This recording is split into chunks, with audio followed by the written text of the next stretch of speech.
All right, well, welcome everybody to today's presentation on DNA fingerprinting through variable nucleotide tandem repeat technology, or for short, VNTR technology.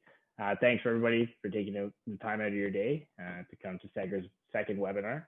My name is Carson Otto. I'm a director of sales here at Segra, and I'll be co-hosting today's webinar with Mitch Gallen. Now, for those of you who are unfamiliar with Segra, we are a tissue culture nursery with two core divisions: a tissue culture division located in New Westminster, BC, and a molecular lab services division located in Richmond, BC. So as for the technology, the genotyping technology that we'll be discussing today, we routinely perform this operation at our Richmond facility, and it is an integral process while producing tissue culture plantlets and validating genetic identity prior to shipping them to our clients. Now, for example, if we were to accept plants from a client under the Regenerate and Preserve program for initiation and cleaning in tissue culture, we would use this technology to establish a reference sample and take a DNA fingerprint. Now, with this DNA fingerprint, we create what you can see here on this slide, the Segra Certificate of Genetic Identity. So through the DNA fingerprint and during the initiation process, we can protect valuable IP, of course, but as well as monitor for somaclonal variation throughout the tissue culture multiplication. And before sending it back, and once the genetic is clean, we can validate the genetic once again and make sure it is what our partners sent us. Now, outside of internal QA purposes, we also offer this service as a low-cost, fast way for breeders and cultivators to both track plants in their facility and also validate cultivar identity. This is done by simply sending us a reference sample. It's the size of a peppercorn.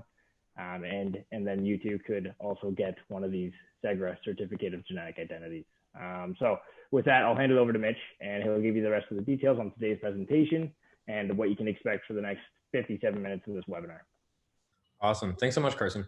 Today, our Chief Science Officer, Dr. John Brunstein, will be running through a presentation focused on the background, process, and application of our VNTR DNA fingerprinting test. In addition to developing and validating this test, Dr. Brunstein runs the molecular lab division and facilities here at Segra. Before joining the team, John both earned his PhD and taught at UBC as a professor in the Department of Pathology and served as CSO at multiple biotech companies. He's considered a leading expert in the field of biotech, molecular biology, and clinically related topics with an extensive publication history. Following his presentation, there will be a 20 to 30 minute Q&A period in which we'll answer audience questions. Feel free to type any questions into the box titled Q&A at the bottom of your screen as they come up, and we should be able to get through all of them in the end. If you want to learn more about this topic or any of our other services after the presentation, Carson and I would be thrilled to connect directly in chat, so don't hesitate to get in touch. And without further ado, it's my pleasure to introduce you all to Dr. John Brunstein. Okay. Well, thank you, Mitch and Carson, for that introduction. So you sort of already heard this, but a quick background as to where I come from in this field. My undergraduate degree was at Simon Fraser in biochemistry. My doctorate was at UBC in biochemistry, where I specialized in molecular biology of viruses. I did a postdoc at the University of Helsinki in clinical molecular virology, and then I was UBC faculty for 10 years in both biochemistry for a while and then pathology and lab medicine. Concurrent with some of that, I was chief scientific officer at the Provincial Health Authority's Center for Translational and Applied Genomics, where I was doing a lot of molecular lab development and deployal. In 2010 onward, I ran my own company, which I actually still have, which is consulting for private industry molecular diagnostics in clinical work, and also compliance and laboratory quality systems. And all of that was kind of a good basis on which to build. So back in 2015, I joined Segra. I think I was about the fourth person to join the company. And the idea was to start taking molecular biology and some DNA fingerprinting techniques and the ideas of quality systems and apply them in the cannabis space, which was kind of a free-for-all then, and try to get a little bit more uniformity and objectivity in terms of variety definition and sample tracking and quality assurance.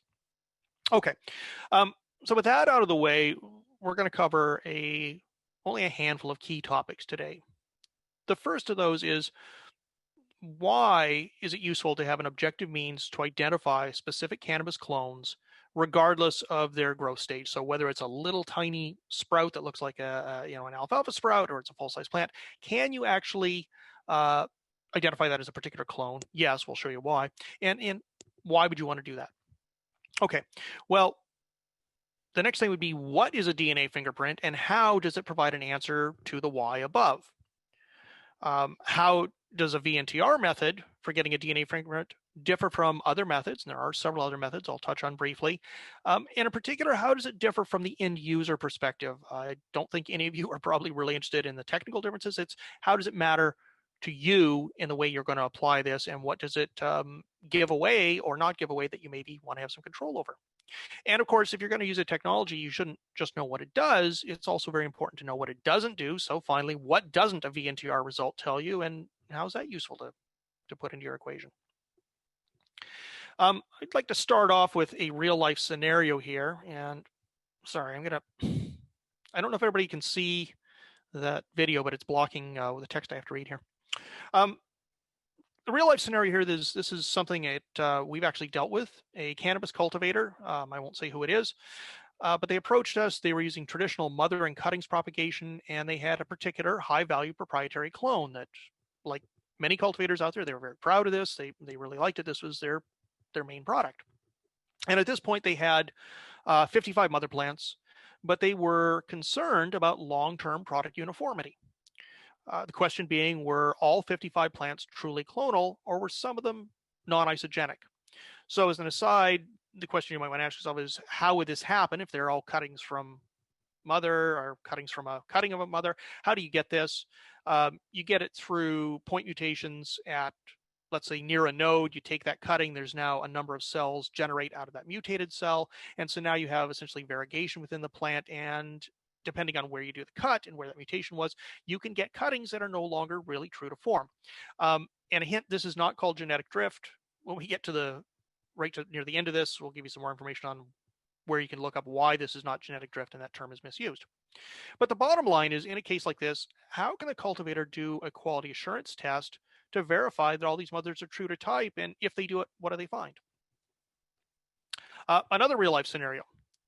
This is a different cannabis cultivator, again using traditional mother and cuttings propagations, and they had multiple clones. Let's call them A, B, C, and D. And these were due for an upcoming production run and at different scales. So they wanted so many A, so many B, so many C, so many D. And they set their crew in to make cuttings of the mothers. And I don't know how, I didn't bother asking, but somehow these cuttings all got just scrambled up. It's like they're in a bucket and they're a bunch of cuttings. They're visually indistinguishable. So which one is which? So how does a cultivator untangle this mess and get the varieties separated out so that each one gets the right production, as opposed to having them all mixed up on the production floor? Okay, I'm going to come back to those, but before I do, I'm going to have to talk a little bit about how we would address those questions. Let's start by thinking about some basic biology here. DNA is effectively the genetic repository of instructions for a living organism's cells. It's the blueprint, if you will. And meaningful variations in DNA, there's a lot of variations that are not necessarily meaningful. They're in non-coding regions, non-informative DNA, but meaningful variations in DNA between two organisms, such as two cannabis varieties, can be broken into a number of types. These can be in unique genes that are unique to one plant. So one plant has that gene, the other one doesn't. They can be in a shared gene, so both plants have the same gene, but they can have different forms, or what we call different alleles of that gene. Or they could be in regulatory elements, which are not strictly genes themselves, but they're DNA fragments or sections that control the expression of other genes. They turn them on or off or control their levels. These particular combination of changes essentially constitute the variety genotype. And interactions of the genotype with the environment leads to the observable parameters such as size, color, growth, behavior, and chemotype, which we describe, these observable parameters are what we describe as the phenotype. Well, newsflash here, guess what? Your end consumer really just cares about the chemotype, right? They don't really care the product they're getting. They want to know what's in it, what are they going to get, is it reliable, is it the same thing? The master grower has a somewhat different concern. They actually care about the phenotype. They could have two different varieties with the same chemotype, but those could have very different aspects of disease resistance or growth cycle or yield. One might be much better than the other for growth and production. So the master grower really cares about the phenotype in order to get to this final chemotype. And in order to reach a desired uniform chemotype, the master grower has to achieve target phenotype through the environment the nurture part of what's usually called nature and nurture. But this controlling environment has to be on a stable, uniform genotype so they know what the outcome is. So they can control the environment. They can't control the genotype, so they had better start with a uniform, correct, known genotype. Those together give you a uniform phenotype, and then your end product, your chemotype, stays unique, and you have brand regularity, something that's lot to lot going to be reproducible, which is what you're trying to get. Okay, so this leads us into DNA fingerprints. Well, plants don't have fingers, right? Okay. Well, we use the term DNA fingerprint by analogy. And cannabis has a diploid genome of around 1.8 gigabases. That's too big to sequence the whole thing. It takes a lot of time. There's a lot of cost. There's a lot of bioinformatics requirements. And frankly, most of it is non-informative and not very useful. If you'd like to be able to use DNA as a way to identify individuals, what you need is a unique DNA-based biometric identifier. And this is analogous to a fingerprint in that it needs to be simple, fast, cheap. Reproducible is obviously a real key here, and it needs to be unique to an individual clone. One of the things that's important to stress is that a fingerprint doesn't mean anything. It just identifies a person or a plant. And, that's where the fingerprint analogy is very nice because, as I say here, a fingerprint doesn't tell you the person's eye color or hair color. It doesn't tell you these other phenotypic traits, but it identifies the person. And that's going to be useful because maybe you don't want to give away your phenotypic traits. There are a lot of different ways of doing DNA fingerprinting, and sort of roughly from cheapest and simplest to most expensive. I've ranked them here on the left, and then I've given a chart where I've described their cost, their complexity, their power of identification, and their ability to disclose linked traits. I'm going to talk more about this linked traits issue in a moment. So at the bottom of the list, we have methods like rapid and ISSR. These are very cheap, but they're also very low throughput and they're poor reproducibility. There have been published papers using these in cannabis. We played around with a little bit here in the very early days in the lab, and yeah, they work, but they're not suitable for industrial scale and reproducibility. VNTR, the method that we're going to be focusing on today, is still quite cheap to do. It has moderate throughput. It has excellent reproducibility, and it does not yield linked traits. I'm going to hammer back on what that means in a bit more. Another method that is used in this space that we don't use is single nucleotide polymorphisms, or SNPs. This is a little more expensive than VNTR. Setup is actually a lot more expensive. So moderate cost, it's high throughput, but it's very inflexible, and it does yield linked traits. The next sort of level up is GBS, or genotyping by sequencing, which is high cost, low throughput, and again, yields linked traits. And at the very far end of the spectrum, you have whole genome sequencing, WGS. This is the highest cost, the lowest throughput. And by definition, it's not just linked traits, it's data on all the genes. It's the master copy of everything if you know how to interpret it. So I've talked about linked traits. Let me reiterate what those are. So this is akin to the fingerprint telling you eye and hair color. Cultivators, like in our two cases I started with here, don't necessarily want to give away a bunch of information about their clones. They would like to know identity, but they don't want me to know that their key thing is high myrcene, high CBD, it's fusarium resistant, all these things that linked traits might tell me. In particular, if they're going to share information, some sort of identifier with someone else, they don't want to be giving this away.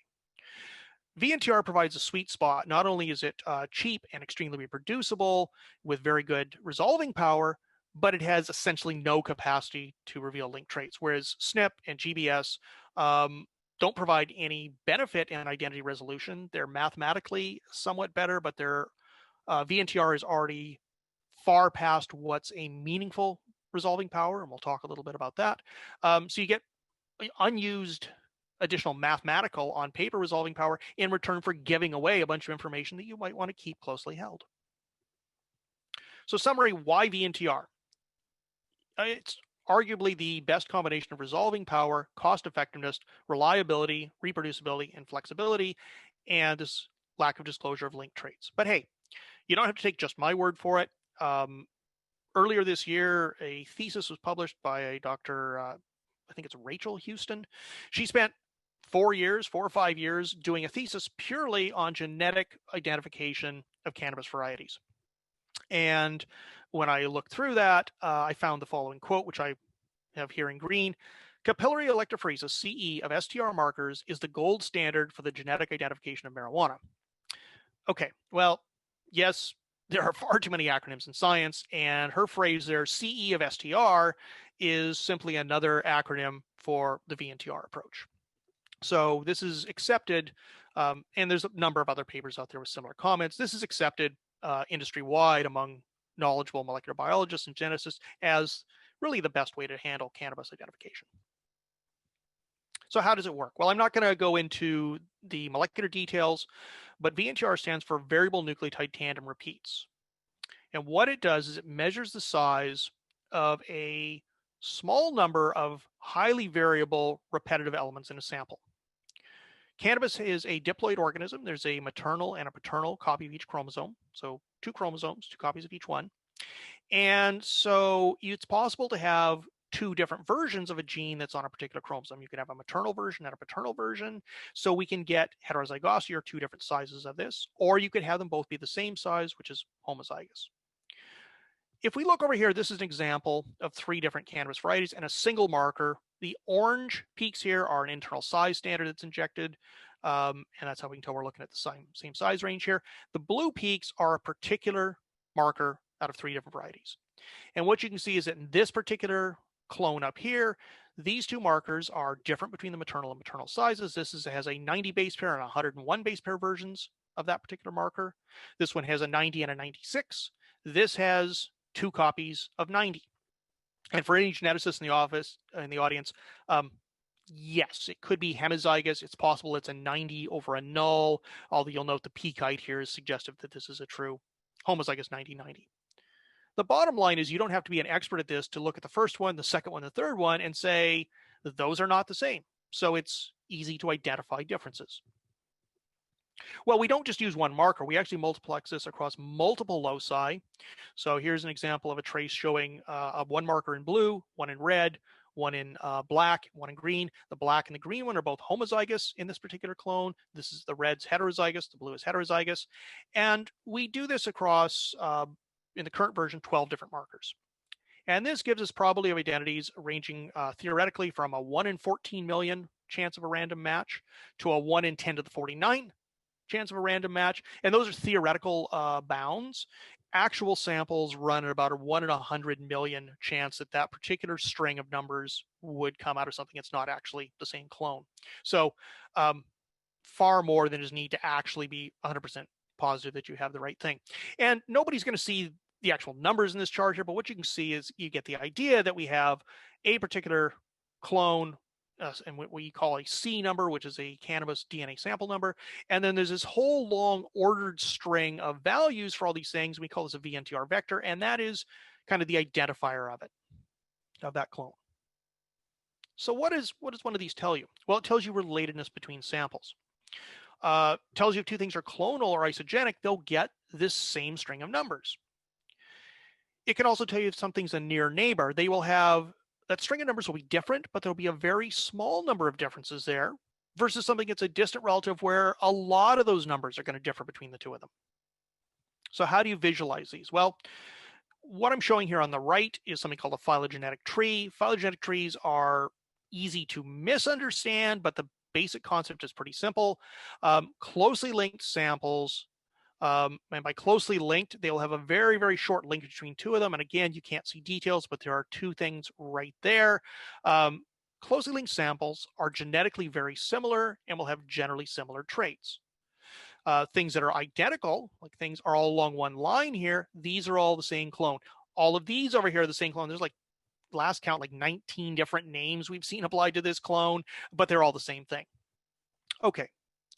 When 2 things are not identical, they will have some differences, and we can't say from this ahead of time what those differences are. There's a lot of different traits that make up a phenotype. If things are very close genetically, most of those traits will be really similar, but a few won't be. And we can't say ahead of time if the traits that are different are ones that are important to you or not. So you have to assume there may be some differences, maybe they're important, maybe they're not, but in general, most traits will be similar. The further apart you get genetically, the less and less similar 2 things are. Okay. Another way you can visualize this, and it was, I won't say who the company was, but there was another company in this space that used something called principal component analysis, which is very nice mathematically, but what it does, it takes your data and it creates a multi-dimensional space out of it. When I've done it with our data, it wants to go to a 72 dimensional space to fully describe our data set. And then what you do is you take your most important, most informative dimensions out of that. And the answer is, how do you try to display things on a two-dimensional screen, like a computer screen? And so you can do left, right, and up, down, your X and Y axes, okay. And on a computer screen, you can kind of zoom in and out of it and kind of in a three-dimensional space. That's now a third axis. And you could use a color spectrum as a fourth axis. And so they did that. And it was kind of this three-dimensional space you could float through with things of color. The problem with principal component analysis, it looks really cool, but it's kind of Fisher Price. It's something you put in front of a baby because it looks cool, but it doesn't do much. Here's the reason.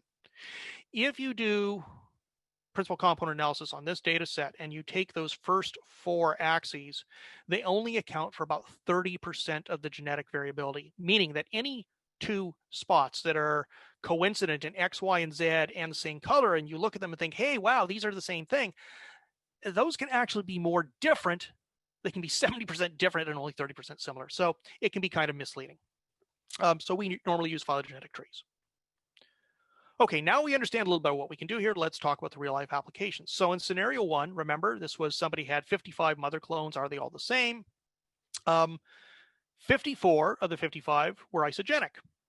And actually, as an aside, we usually encourage customers, or I certainly go out of my way to encourage customers, slip a few known surprises in there just to double check that what we're telling them is real. And they actually sent us 56 samples, and one they knew was an outlier, and they were pleased when we said, hey, one thing is completely different. And they're like, oh yeah, we knew that, we were checking it.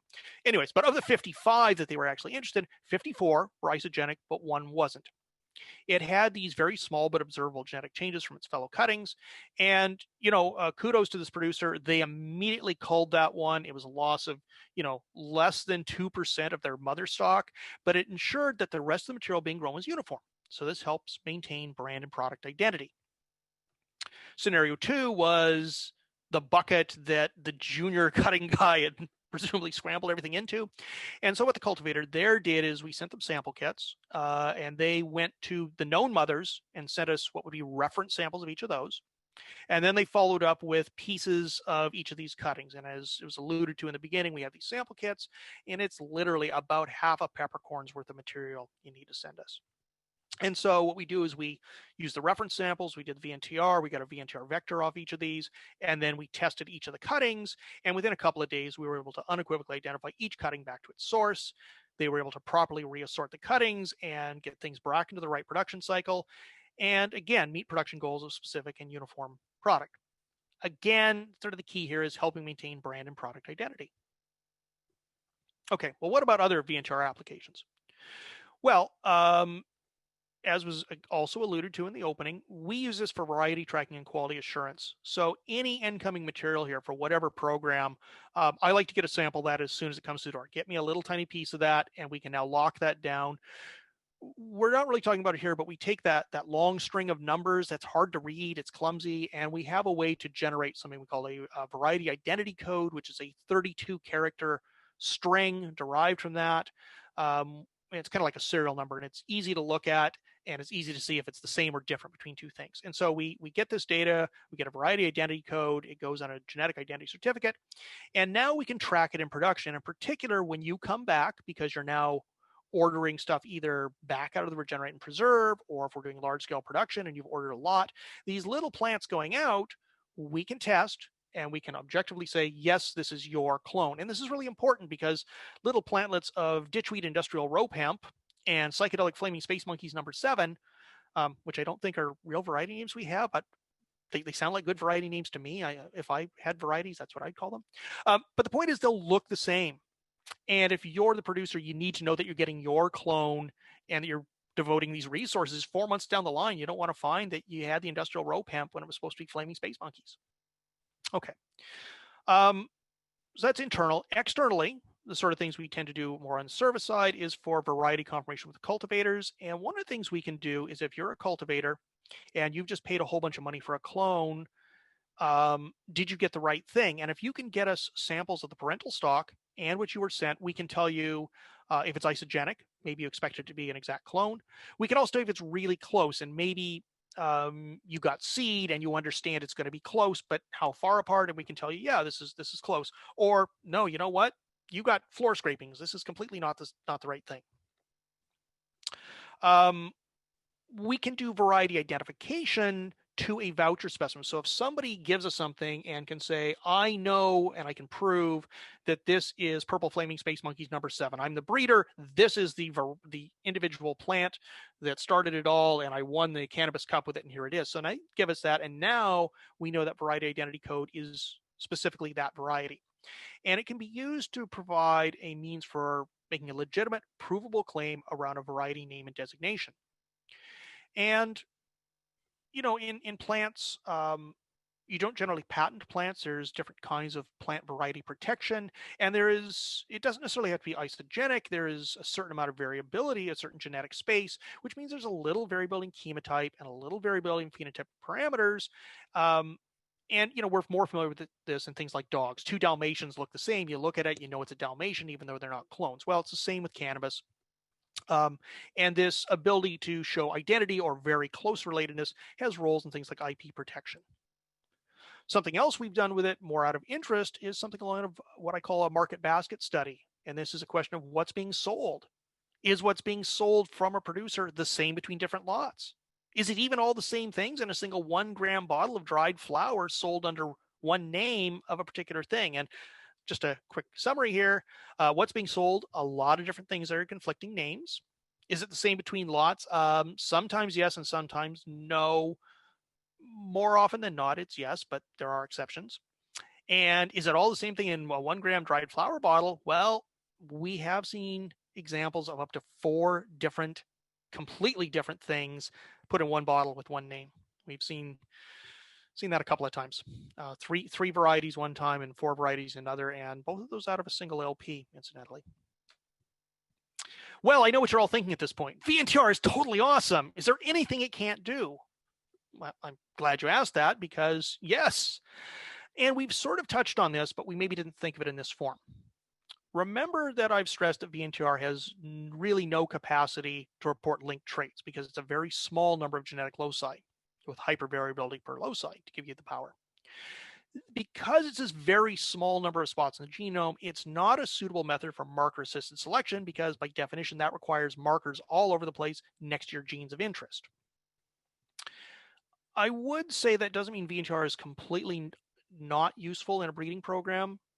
What we can get out of it is what we call a heterozygosity score. This is a measure of how inbred a sample is. If you're a breeder and you're going to do crosses from parental strains that have particular attributes, particular phenotypes that you like, using inbred parental strains is more likely to pass those traits on than to use less inbred parental strains. So if you have 2 varieties and they both have this trait you want, but one has a high heterozygosity score and one has a low heterozygosity score, it's more inbred, and you're going to try to do a cross, using the low heterozygosity score, the more inbred parent is more likely to give you a higher fraction of progeny that you want. So it has some utility there, and we have had some customers use that data to do that and to look at inbreeding and back crossing progress. Okay, so to sort of recap, the phrase marketing is using here, and I think it's a good one, is you want to know what you're growing. Don't grow the wrong thing. And this is critical to ensure product uniformity, to meet customer expectations, to build brand identity and build loyalty. Right? DNA fingerprinting, I hope I've explained, is a very powerful and it's an objective means to do this, both of which are important aspects of it. Within DNA fingerprinting, VNTR is a really good method because it gives you the ID power without giving away anything you don't really want to be giving away. And the flip side of this is that it's not having linked traits means that you can't really use it for marker-assisted selection. And again, I do want to hammer back, though, that just because 2 samples are close on a phylogenetic tree, you can't take any one particular trait. These are close. That was really high THC. Therefore, this is also very high THC. it's probably very high THC, but you could be surprised because as soon as there's a difference, you don't know where that difference is. Okay, well, there's some further resources here, and I'm listing them here. You can see them right now. You can see them if you look at this again, but these are all available if you go to the Segra website. One is on the term genetic drift. How does it apply to cloning and micropropagation? The answer is it doesn't really, and it's misused, and I explain why in that article. Rose by any other name would smell as sweet. I talk about cannabis variety designations and the plethora of names applied to single clones and what needs to be done and why we would like to fix that.